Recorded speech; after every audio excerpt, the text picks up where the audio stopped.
A lot of things to get to today. We are, of course, awaiting more information as to when the Senate will take up the impeachment hearings, but presumably now it is clear that it is probably going to be under the leadership of Chuck Schumer as opposed to Mitch McConnell. There has been a lot of test ballooning, a lot of a sense of, where will we get if we're where will we be in the context of the Republican Party if we were actually to, in some way, say, hey, maybe we should discourage people from armed attacks on our lawmakers and threats to hang them. That might have a disadvantaging effect on our democracy and the way that things function, regardless of what our politics or ideology are in that moment. I mean, I know there is... Hot take, Sam. Yeah, I'm really going out on a limb there. But apparently it is, something of concern to Republican lawmakers. Now, I'm not sure. First off, if I was to believe, there's a couple of different sort of narratives that we're starting to see now as some form of justification for the way that the Republican lawmakers are acting or the way that this mob did. But if I'm a Republican lawmaker who's genuinely afraid for my physical well-being, if I vote for impeachment, it seems to me I would also be a little bit concerned of my physical well-being if I do not in some way say we should not be inciting people to commit this type of violence. The other take I'm hearing is we need to have more understanding for why people decided to take bats, take sticks, take a fire extinguisher, maybe beat someone to death, smash up things in the Capitol building. It's interesting. Build a gallows. Yeah, we already know the reason. We already do understand why they were driven to this, and that's the exact reason we draw the conclusion that justice needs to be served for the people that incited this. We already have that understanding. So imagine if, again, these were Muslim people. I know this is a trite point, but I think it's an important one. This would be called allowing the terrorists to win. Oh, you're going to back down just because you want healing or you want this to be over? That would be weakness as defined by the Republican Party, but they're white right-wingers, so it doesn't matter. Indeed. Well, I think Sito has been writing quite a bit about these type of questions. And we will be talking to him in a moment. In the meantime, here is Joe Biden summarizing some of the top line items in this $1.9 trillion COVID relief bill. And this is a pretty decent bill. The question is where is it going to end up in? Let's hear this, and then we'll address some of the questions about it. And we will be responsible with taxpayers' dollars, ensuring accountability that reduces waste and fraud and abuse like we did in the Recovery Act that I administered in our administration.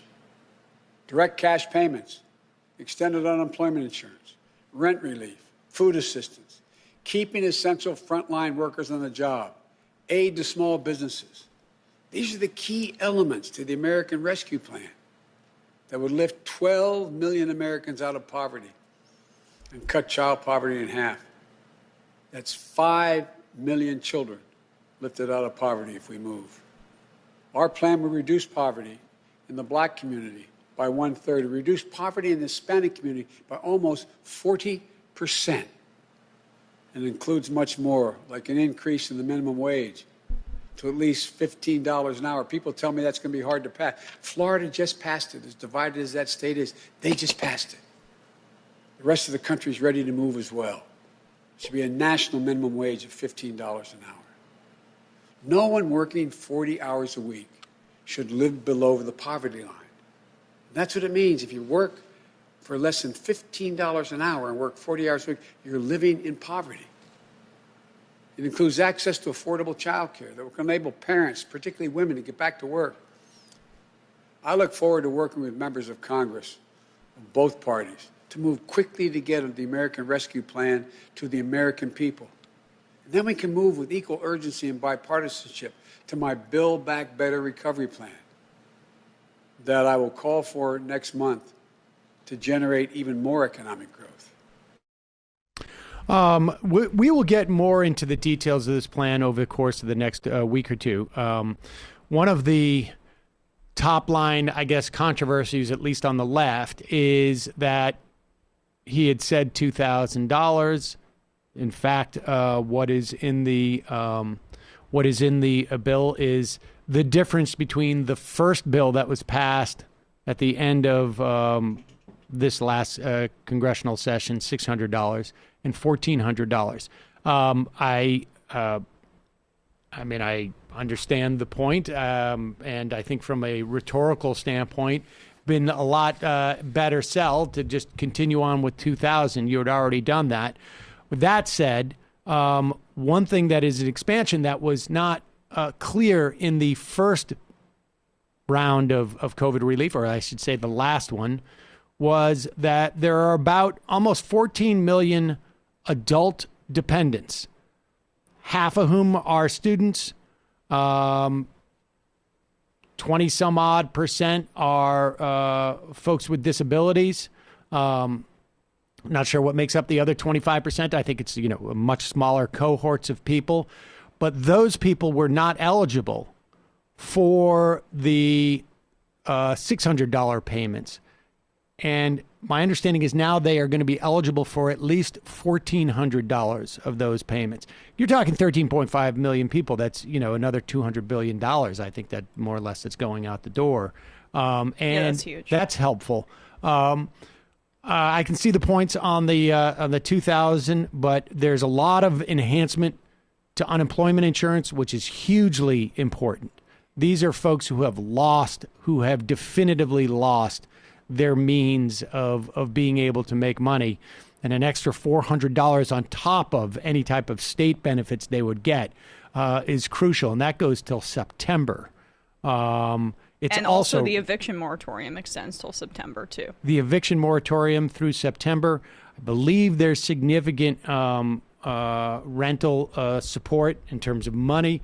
We got to dig through more of this, and we will talk more about it next week. But the real question is going to be ultimately is how this thing gets passed, because how this thing gets passed is going to dictate how much of what is laid out by Joe Biden is there at the end of this process, and that's going to be crucial. I find it very hard to believe that you're going to get, there's a couple of different theories, but I find it very hard to believe that you're going to get over 15 senators, I think, Republican senators. Maybe I think we're up at, or even 10 for that matter, to pass this bill. But, which is what you're going to need, assuming you hold all the Democrats. However, there are some people who are suggesting that this is basically Biden's way to find out what Republican senators are amenable to certain aspects of this bill and then roll that bill out as a separate bill. Right. Pass that and then take what's left over and run that through reconciliation. Which is why Chuck Schumer's apparently had pushed Biden to go a little bit bigger. You see the results of this there. The point about the $2,000 checks is I'm more critical of Biden than maybe you are here, because nobody knows the semantics of, you got the $600 and we're going to make up the difference with $1,400. He made a point to say $2,000 checks. That paints Democrats into a corner, and people may not realize that he was kind of weaseling his way around that in the initial, in the Georgia race. So I think it could hurt Democrats at least marginally.